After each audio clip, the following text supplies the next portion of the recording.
Hi, Samantha. All right, we're trying to get this lined up. Hey, hey. Can you see that clearly? One of these days, I'm going to get the right stuff and lined up right. Hi, Ryan. Welcome, guys. Welcome. It's Tuesday night. Woo-hoo. How are you guys? I hope you're doing great. Hope you're doing great. Hi, Pamela Granberry. Thank you for joining me for my Tuesday night training. Glad to have you. So let me turn around so you guys can say hello. I can say hello to you. Hi, Ryan. And let's hope it doesn't cause any problems. Oh, well. There we go. Hi. Hi, guys. How are you? Hey, hey. Hey, Pamela. Oh, I'm so glad you're here. Will you be able to stay with me the whole time tonight? Usually only takes us about maybe 25-30 minutes to go through the training that I have for tonight. So I hope you can stay with us. And so I just want to say, hi guys, how are ya? Whoop, whoop. It's time for Awaken Now training. And tonight we're going to talk about depression and anxiety. I'm going to give you 7 strategies. Thank you, Pam. Stay with me tonight. 7 strategies, coping strategies. All right. So I'm going to turn this back around so you can see the PowerPoint. Here we go. Can everyone see that clearly? Is it good? Let me know. There we go. Is that good for you guys? Yay, nay, maybe? Awesome, awesome. Awesome, awesome. Okay, let me know if you can see it clearly and all is well on your end. All right, all right. I'm going to give it just about 1 more minute. Let some more people chime in. And thank you for the heart love. It's good on your end, Ryan. Thank you. Thank you, thank you. Thank you for the heart love. I'm excited about tonight. Thank you, Pam. It's good for you. Thank you, thank you. Yeah, even though it's, it may not be a very uplifting subject, but it is definitely something that you want to become aware of, and you need to know coping mechanisms if you're dealing with it. Now, I will say before I get started with this that if you are definitely dealing with depression or even anxiety attacks, be sure that you talk to a doctor, and we'll talk about that in tonight's training as well. But don't just take, what I say, of course, to be the gospel. Seek professional help with this as well. Hi, Coach Lakeisha. Good to see you. Good to see you. So, take what I give you tonight. But again, if you are dealing with depression and anxiety on a serious level, hi, beautiful, make sure that you seek professional help. And again, that will be one of the instructions that I give in this training tonight. Okay. So I'm going to go ahead and get started because I'm always mindful of your time and I don't want to hold you, forever tonight. So we're going to talk about depression and anxiety, 7 coping strategies if you're dealing with depression or anxiety in your life, right? So we know that depression and anxiety is very real for a lot of people, right? So go ahead, guys, and invite your followers too and your friends if you want before I get started.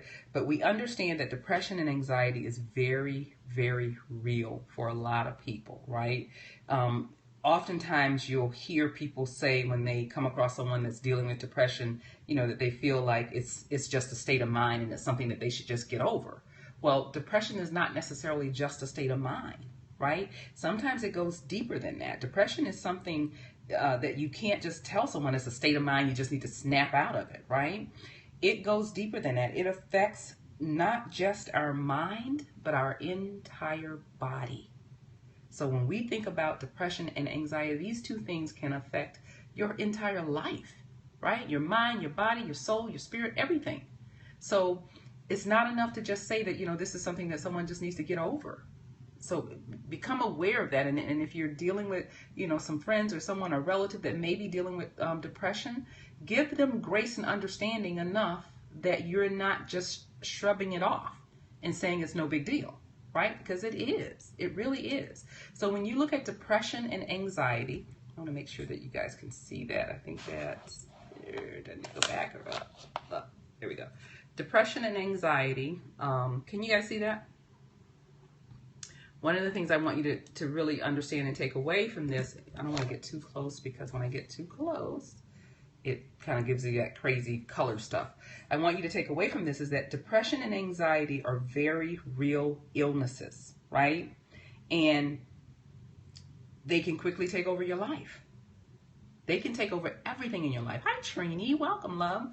They can take over everything in your life if you allow it, right? So that's why I want to give you some real coping strategies tonight if you're dealing with depression or anxiety. So when you look at what is depression, I want you to know and understand that when you're depressed, you can experience changes in your eating, changes in your sleeping, right? Changes in the way you feel about yourself, even the way you approach, like even just the most mundane things in your life. You can experience changes with that. So I want to give you a couple of symptoms that are related to depression. Okay, number one, difficulty focusing or making decisions. Number two, negative thought processes. Thank you for inviting followers. Number three, poor self-esteem. This is a big one that you see, in people that are dealing with depression. Usually they don't feel very good about themselves. Okay, the next one, thoughts of hurting yourself. Again, that's why it's so very important that you seek professional help if you're really dealing with, a chronic case of depression. And then there's a lack of motivation or irritability, right? You may find that people are moody if they're depressed, right? Because the bottom line is they're not happy with not only themselves, but their life. They may feel ill. You may have feelings of helplessness, like you just feel like you can't get anything right. You can't do anything right. And then you may also have getting better seems like it's hopeless, right? Like it just seems like there's no way for you to get better. Hi, Nikki. So these are all just some symptoms of depression. Of course, there's many, many more, but I wanted to list some for you tonight so that you can identify if you're indeed dealing with any of these, right? And here's the thing, you could notice a variety of symptoms when you're depressed. There's many, many symptoms of being depressed, right? And these symptoms they're so widely different from individual to individual, right? Because when you're depressed, you may experience it one way. When I'm depressed, I may experience it another way, right? I may eat. I may turn to eating. You may turn to sleeping, right? So there's different symptoms when you're dealing with depression. But I wanted to bring these to your attention so that you are at least aware of some of the symptoms that you're dealing with. So now let's look at anxiety. Anxiety is another very real concern, right, that plagues a lot of people, right? While everyone can feel anxious from time to time. I mean, that's kind of a normal feeling sometimes to be anxious depending on the situation. So we all can feel that from time to time. But for some people, anxiety is a way of life. And they don't even really know why they're anxious, right? But it becomes a way of life for them. Anxiety has the ability to affect our entire body and mind, just like depression. Okay? So I want to show you a couple of symptoms for anxiety. And when you struggle with anxiety, you again have changes in the way you feel, how you behave, right? And it'll even affect you on a physical level, like your physical well-being. So let's look at a couple of symptoms of anxiety. You'll have muscle tension, shaking, upset stomach, butterflies, right? Butterflies I kind of liken to a healthy dose of anxiety, right? Like when you may be nervous about public speaking and you're about to, go on stage and speak to 100 people or 50 people or 200 people, right? And you have some butterflies, you're a little bit anxious about it. That's normal. But some people live with butterflies every single day, every day, right? And so you could have headaches, backaches, rapid heart rate, numbness, increased perspiration, right? All of these are symptoms of anxiety. And again, just like with depression, this is not, the all-inclusive list. There's many more symptoms that are out there to show that you may be dealing with anxiety. right? Anxiety is much like feeling fear, but you may not know what you're really fearful or anxious about. So this really causes a vicious cycle for you if you're feeling anxious, but you don't know what you're anxious about, and you're feeling fearful, you don't know what you're fearful about, right? So it causes a vicious cycle of feeling anxious and then being afraid of being anxious, and then you kind of come back and you feel it all over again. And so here's another thing I want you to know, and I want you to write down and understand. Anxiety is often triggered by stress. Stress. Did you hear me? It's often triggered by stress. So if you're following me, you know that this month I've dedicated all of my blog posts and everything that I'm writing about on social media is dealing with stress, because this is Stress Awareness Month. And stress is a silent killer. I think I said this on the scope yesterday. It's a silent killer. You need to make sure that you are handling your stress levels, right? Because a bit of normal stress is okay, but when you go beyond that and you're having, stress levels that are really out of alignment with where your body can handle it, that can cause a problem, and it can cause you to experience illnesses, aches and pains, right, throughout your body. All of this stuff affects your body because our body was not created to live in a stressful state. It was not created to live in a depression state. It was not created to live in anxiety, right? Your bodies weren't created for that.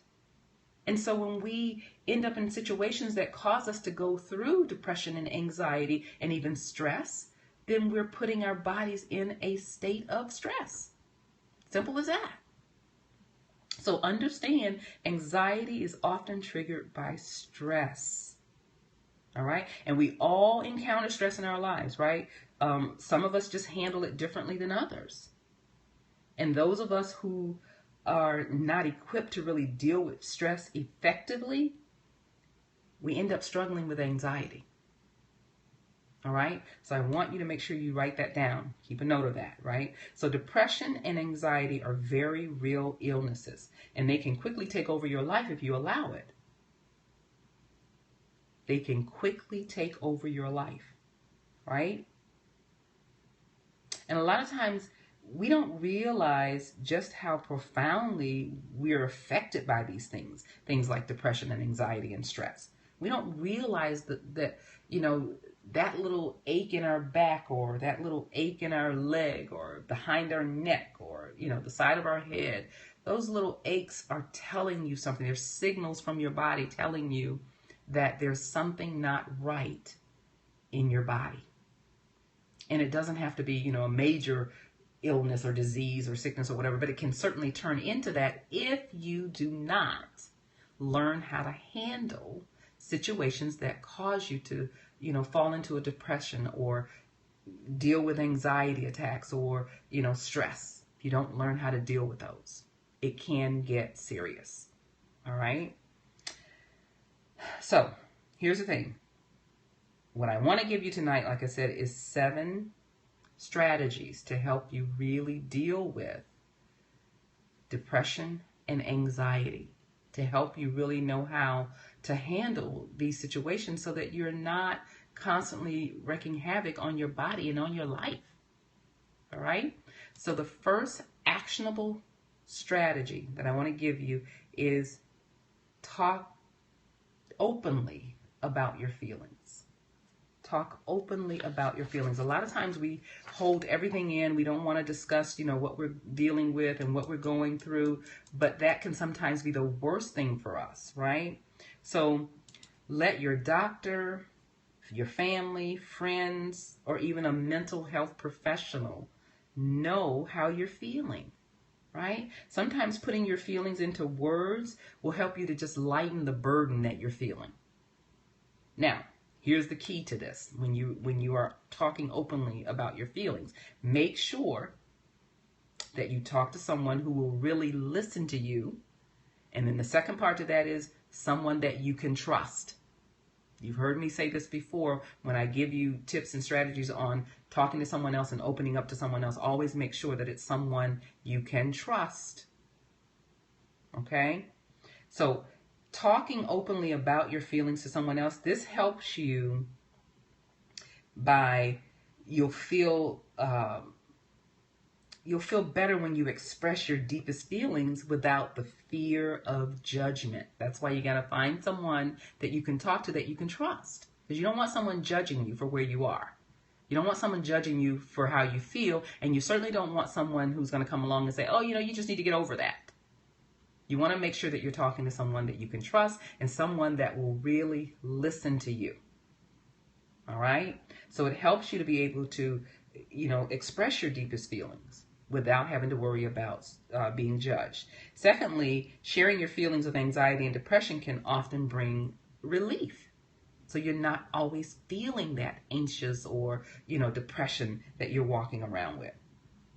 And then here's another one. It will give you a new perspective on your situation if you're talking to the right person, because they can help you shift your mindset and your perspective so you're not always thinking of it as, such a negative or such a downer, right? So again, the person that you talk to, you want to make sure that there's someone that will truly listen to you and someone that you can trust. Now, how do you do this? How do you talk openly about your feelings? Number one, you ask a friend to listen. Right? If you can't find a friend, ask a trusted family member to listen. Or, as I said, a professional. All right? Number two, join a support group.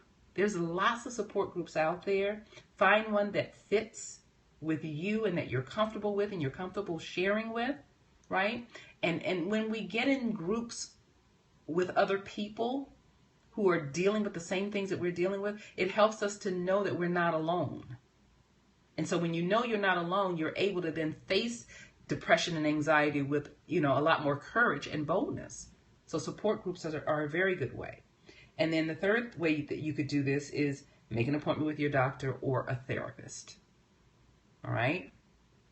Make an appointment with your doctor or a therapist. So I like this quote from Helen Keller.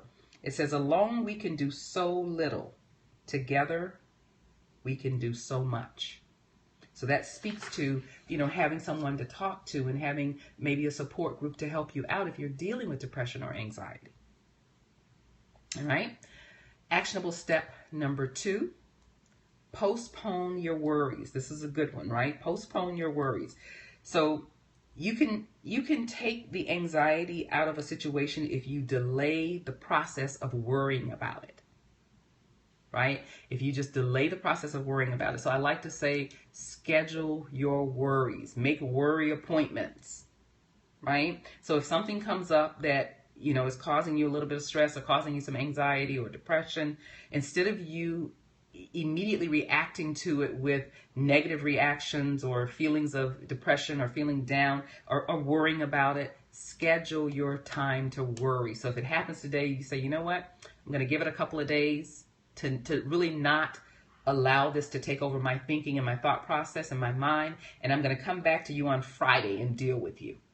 Right? If I have to worry about it on Friday, I'll worry about it on Friday. And usually what will happen is things will take care of themselves. And by Friday, the situation may be all better. Right? So set time to worry if you must worry.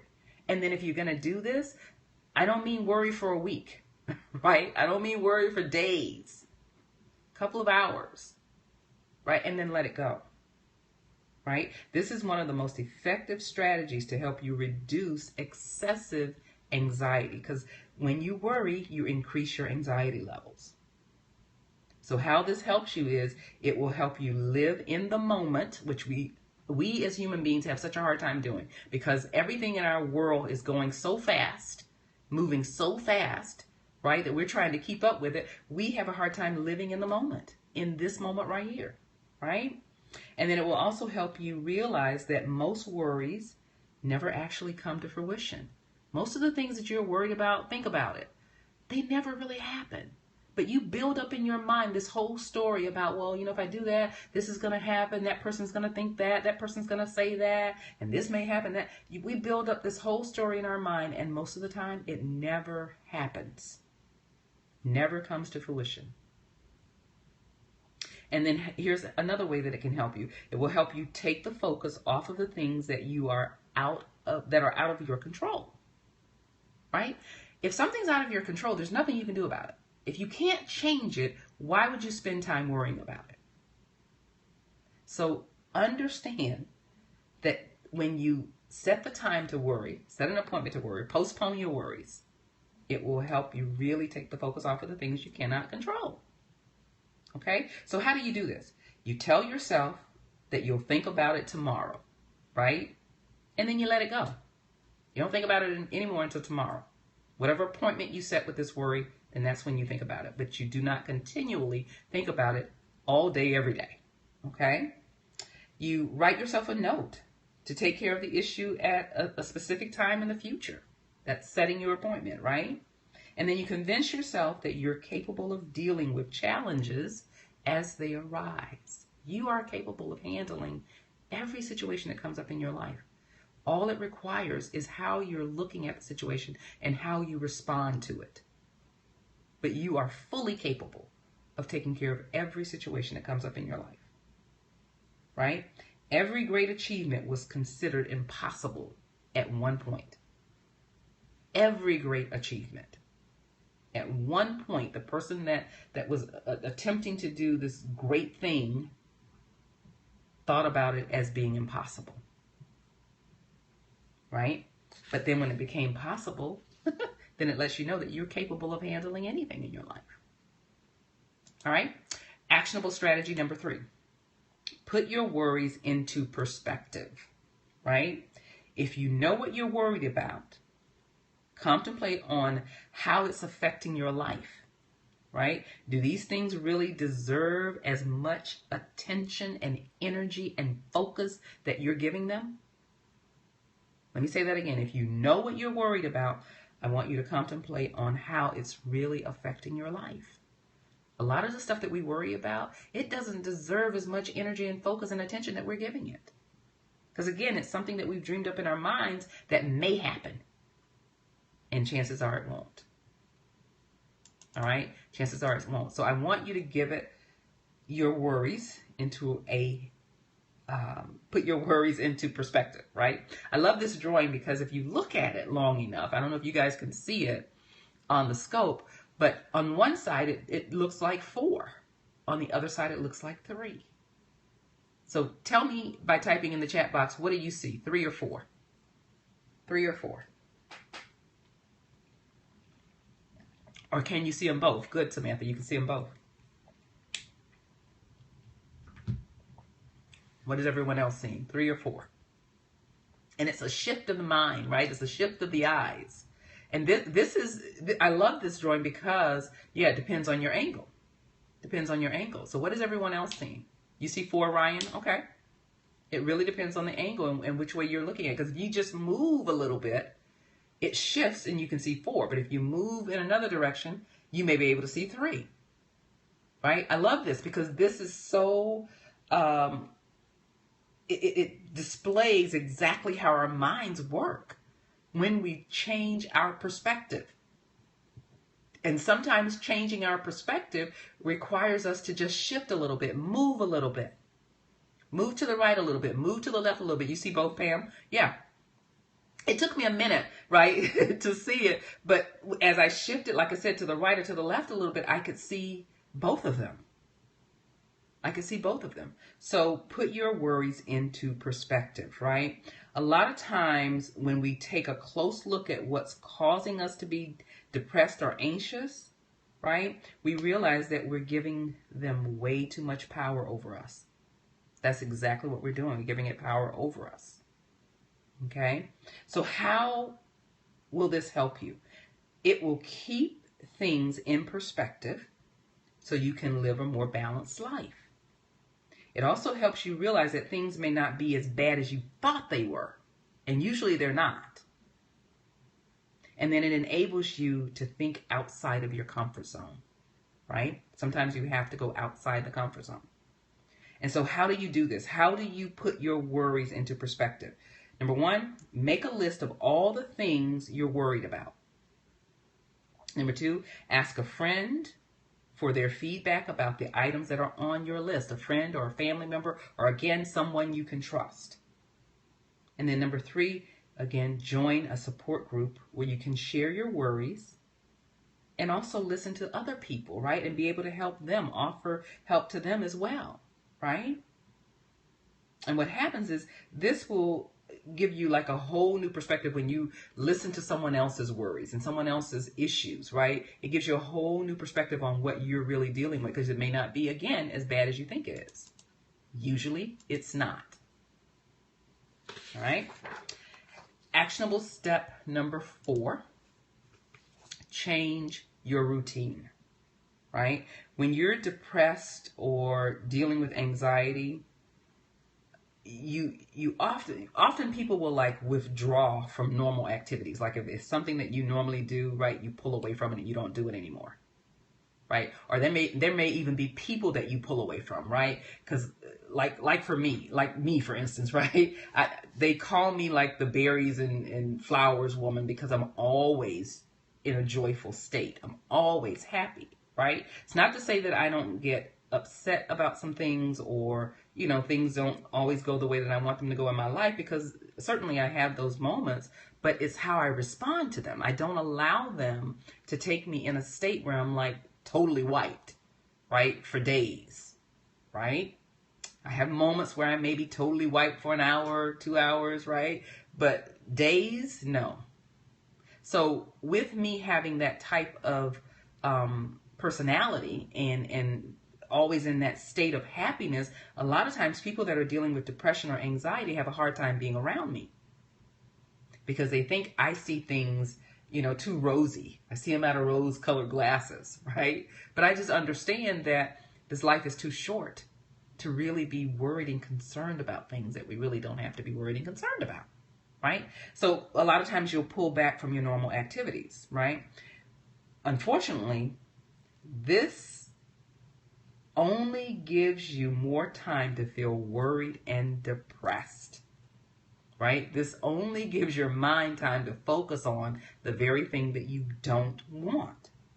So instead of continuing the same pattern of withdrawing, change your routine so that you don't feel the depression and anxiety. It's hard to feel depression and anxiety if you're doing something that you really enjoy doing, or if you're around people that you really enjoy being around, right? So how will this help you? You will have less free time to worry. The idle mind, what do they say? Idle mind is the devil's workshop. You will break out of your negative spiral, because you can spiral down in your negative state if you allow it. And then you will realize that you've been missing out on actually living. You're just existing. You need to live, right? So how can you do this? Call a friend, right? And ask them to go out with you. Go to a movie, go to dinner, do something to get you out of your normal routine, out of the funk, as we say, right? Number 2, again, join a support group and participate in a community activity. Maybe there's something going on in your community that you can participate in, right? Or force yourself to get out of the house at least once each day. Don't just sit in the house and stay in a state of depression. Get out of the house. All right? Okay. And I didn't put my little next thing up. Time for change. That was point number 4. Change your routine. Okay. Actionable strategy number 5. Think positive thoughts. You guys know I'm big on this one, right? Think positive thoughts, right? So this coping strategy can be more powerful than you imagine, because everything starts in our mindset, right? So when you begin to think positive thoughts, you'll find that your whole outlook on your world changes. That's me. I stay in the house day in and day out. That is for me. Good, Ryan. I'm glad you recognize that. Yeah, get out. If you don't do anything but walk around the block, get outside, enjoy God's fresh air, right? Get out of the house. If you stay in the same place, your mind stays in the same place, and you continue to feel the same feelings. They go even deeper because you're isolating yourself. So get out of the house, all right? If you give into your negative thoughts and worries they're more likely to materialize. You've heard me say 1,000,002 times, your thoughts have power. Thoughts are things. What you think about, you bring about. What you think, you create. That's just universal law. It works that way for everyone. I don't care who you are. So you got to get a hold of that and understand that and know that, right? Positive affirmations, meditation, those are both effective ways for you to bring positive thinking back into your life, right? So how will this help you? It breaks the cycle of negative thoughts. It gives you the power to overcome the negativity. And then it gives you a more positive and fulfilling outlook, right? But you got to start with making yourself think these positive thoughts. Here, I'm sure you've heard me say this before too. You do not have to accept every single thought that comes into your mind. You have the power to reject negative thoughts, right? But a lot of times we accept the negative thoughts because we're in this state of feeling depressed or feeling anxious, and we're in our pity party, and sometimes we don't want to come out. But here's the deal. If you don't want to come out of your pity party, guess what? There's going to be a whole lot of thoughts to join you in that party and keep you there and take you further down. Remember, I said to you guys, you have 50 to 70,000 thoughts a day. So if you're sitting in a place where you're feeling depressed and you're feeling anxious and you're having this pity party, just imagine if you had, just a fourth of those thoughts to join you in that party and keep you in that negative place. It's not good. It's not good, right? So how can you think positive thoughts? Learn to meditate. I'm real big on meditation. Meditation gets you in tune and in touch with your inner spirit, the real you, right? And your inner spirit has all of your answers. It's as simple as that. It has all of your answers. So learn to meditate. Use positive affirmations. Read books on positive thinking. Feed your mind, right? What you allow into your mind and what you allow into your eye gate, all of that has an impact on your thoughts, right? So make sure that you're reading something that's feeding your mind, that you can then think positive. Here's something I got from someone that I follow and I consider to be a mentor because I like her teachings and what she believes in and what she stands for. And her name is Mary Morrissey. And she says that, stop watching CNN. And I never thought about it this way, but she says CNN stands for constant negative news. CNN, right? Stop watching it. I don't really watch the news because the news only brings you bad news. Very seldom do you find a good story in the news, right? So what you're feeding your mind, what you're, putting into your mind by what you're reading and what you're watching has a huge effect on what you're thinking. Okay? Actionable step number 6. We're almost there. Actionable step number 6 is keep a journal. Keep a journal. Write down your issues, right? And this helps you to see them for what they really are. Like I said, a lot of times you're thinking they're worse than they are, and they really aren't. So write them down. And once you write them down, you're able to let them go, right? By writing out your deepest thoughts and feelings, you're also releasing the tension and the stress that you're holding within. So the writing process can help you come to terms with the depression and the anxiety that is really plaguing your life. Write it down. Write it down, right? How this helps you is it allows you to get things off your chest. It's a fulfilling way to express your feelings. It enables you to take action regarding your feelings. How many of you out there journal? Just put 8 in the chat box if you journal. Put the number 8 in the chat box if you currently journal.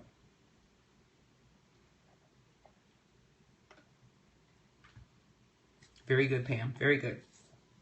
Very good. If you currently do some type of journaling, I want to see 8 in the chat box. And here's the thing. Don't beat yourself up if you don't do it with consistency, if you don't do it every day. Just do you do it at all? Do you take the time to sit and write out your thoughts at all? right? It's very therapeutic and very good for you. So how can you do this? How can you, start journaling? Write in a paper journal every day when you're feeling particularly anxious or depressed. Write it out. What are you feeling? What triggered it? What were you doing? What were you thinking? The better question is, what was I thinking at the time that my thoughts took me to that place where I started to feel depressed or anxious? What was I thinking? And then you can create an online blog where you can share your feelings with others, right? Sometimes it's therapeutic to share what you're going through with other people. Of course, with cautioning, you're not putting all of your personal business out there, but what you're going through, I can assure you, someone else is dealing with the same thing or worse. So putting your thoughts out there will really help them. And then you can draw, you can paint, you can sketch your thoughts and your feelings, right? They have these adult coloring books now, which I love, right? In fact, I think in one of my free giveaways, there's coloring pages in there. It may be in the one that I'm giving away this month for 50 simple ways to relieve stress. It might be in there. But I love the adult coloring books because you can just sit and mindlessly color. Remember when we were children and we would just color in the coloring books for hours, and that was so much fun, right? So as a coloring pencils and just color. Sit in silence and just color. I love those books. Love them. Right? That's a great way to start your journaling process. It doesn't have to be about writing. Color. All right? Okay, and then here's the final one. Actionable step number 7 is, of course, I don't like the very intricate coloring books. Yeah, some of them get really, you have like, oh my God, so many lines. It's like, I think that adds stress to me. So I'm with you on that, Samantha. I like the ones that have, a little bit larger drawings. And Myers. Yep. Because the ones that have so many lines, I don't know if I can deal with those. I really don't. But I did find a pretty good one at Walmart. It still has a little bit too many lines for me, but I take time and just kind of color in it when I'm mindlessly, just sitting there and meditating and, thinking about the goodness of the Lord and thinking about God's word and thinking about, how blessed I am and how thankful I am for my life and where it is today. Right? So you just do that during those times, and then you can start journaling. Before you know it, thoughts will come to your mind that you want to write down, right? And that can start your journaling process. Okay? So here's the last actionable step, strategy number 7 is seek professional advice, right? Doctors, therapists, or life coaches, of course, are professionals who can help you if you're dealing with symptoms, right? Of depression or anxiety, right? What they can do is help you really treat the symptoms and the underlying causes so you can get your life back, right? These professionals can help you turn your life around and improve the things that could stand improvement in your life, right? So there's a place and a person and a profession for everyone who may be dealing with these two things, depression or anxiety. Some people may have it severely enough that you need a doctor, you need a mental health professional. Others may just need a life coach, right? To help you shift your mindset so that you can have a different perspective. Sometimes that's all you need.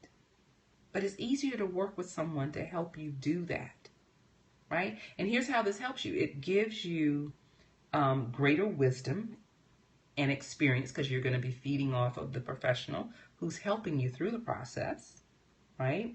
It will, you'll receive like direction in living a life that's fulfilling to you. And as a life coach, right, one of the biggest things that we do is we don't necessarily like to give a lot of advice. We want you to come to your own answers because remember I said your answers are always within you. They're already there. They're already there. So we help you come to your own answers, right? And then how this will help you is it will build a support system for you that puts your well-being first. That's what we're concerned about is your overall well-being. So getting the help that you need is, so vitally important. Don't struggle with this on your own, right? So how can you get the help that you need? You can look in your local phone book for professionals specializing in depression and anxiety, right? You can ask your family physician for a referral. You can ask a friend or a family member, right, to refer you to someone that they think may be helpful or someone that may have helped them in the past, okay? And I'm going to add number 4, you know that you can reach out to me and I can help you with this because this is all about mindset, right? Search online, yes. It's all about mindset, right? But you got to get clear on what is bothering you, right? So let's put these coping strategies to work for you, right? If you really want to overcome depression and anxiety, I need you to strive to employ as many of these strategies that we talked about today as you can to help you really overcome this, right? So that you feel better and you start living again, you start enjoying your life, right? And you know that in addition to these strategies, I want you to be sure that you get plenty of sleep, you eat nutritious foods, and you exercise regularly. That's all a part of self-care too, right? So let's recap our 7 coping strategies. Number 1, talk openly about your feelings. Number 2, postpone your worries. Number 3, put your worries into perspective. Number 4, change your routine. Number 5, think positive thoughts. Number 6, keep a journal. And then number 7, seek professional advice. All right? You can start using these strategies right now today, right? And all of these coping strategies require that you take some action, right? You can't just sit back and think that everything's going to be, peachy keen and it's going to change. You play a role in this. You have a responsibility, and your responsibility is to take action, right? So here's one action that you can certainly take is by reaching out and connecting with me for a free 30-minute session. And you can reach me and connect with me at bit.ly 30-minute session 16. And let's talk about, if you're dealing with what you believe may be depression or anxiety. Let's talk about it and get to the root of where you think it's coming from and why you're feeling those feelings and help you get deliverance and conquer them, right? Because that's your birthright, okay? So I'm going to open it up real quick for some questions. I didn't mean to keep you guys almost an hour. I thank you so much for being here for the full time. So any questions? Thank you, Samantha. That is the link to my 6-week program, Mindset Mastery 101, Shift Your Mindset, Change Your Life in 6 weeks. And you can reach that at bit.ly/Mindset Mastery 101. Yeah, bit.ly/Mindset Mastery 101. I almost forgot it. All right. So reach out to me, connect with me. I have enjoyed being here with you guys tonight. I'm going to give you a few more seconds if you have any questions or comments. How did you enjoy this tonight? Did you learn something new? Did you have any aha moments? Anything that you want to share with me, I would love, love, love to see that. Anything you want to share at all. And so remember that tomorrow I'll be here for live at 5 p.m. Central Time, 6 p.m. Eastern, 3 p.m. Pacific Time tomorrow. So make sure you join me for that. And also be on the lookout. Make sure you're connected with me on Periscope so that you're alerted when I'm live. Thank you, Samantha. I appreciate that. So that you're alerted when I'm live and you can join me, no matter what I'm coming on to talk about. And make sure you're connected with me also in the social media world. And make sure you're on my mailing list as well, because I will start some webinars coming up real soon. And I'm looking forward to, teaching more because I enjoy teaching. So make sure, and the Facebook group is coming soon. Thank you, Samantha. I'm hoping to have that launched, I will have that launched this week. So be on the lookout for that. And that's going to be another place where I'm able to serve you. I'm able to share, valuable information. Thank you, Ryan. Thank you so much. And also, you're able to connect with me and you're able to ask questions. Thank you, Pam. I enjoyed the session. I learned a lot. Thank you so much. I'm so glad you stayed here for the whole thing. I so appreciate you. I love you, and I miss you. Pam, Sister Pam is one of my church family members from back in Michigan, and Haven't seen her in 4 years since we left Michigan, so I so miss you, but I thank you for being here with me tonight. So, all right, guys, if there are no questions or any other comments, I'm going to let you go because I appreciate your time. I thank you for being here. I thank you for your support, and I thank you for participating. Definitely thank you for the heart love. So don't forget, we'll be back here also next Tuesday for another episode of Awaken Now training at 7 p.m. Central, 8 p.m. Eastern, and 5 p.m. Pacific time. So I'll see you guys tomorrow for Live at 5. Make sure you join me. I love you guys. I appreciate you. Bye. You have a great evening too, Ryan. Thank you.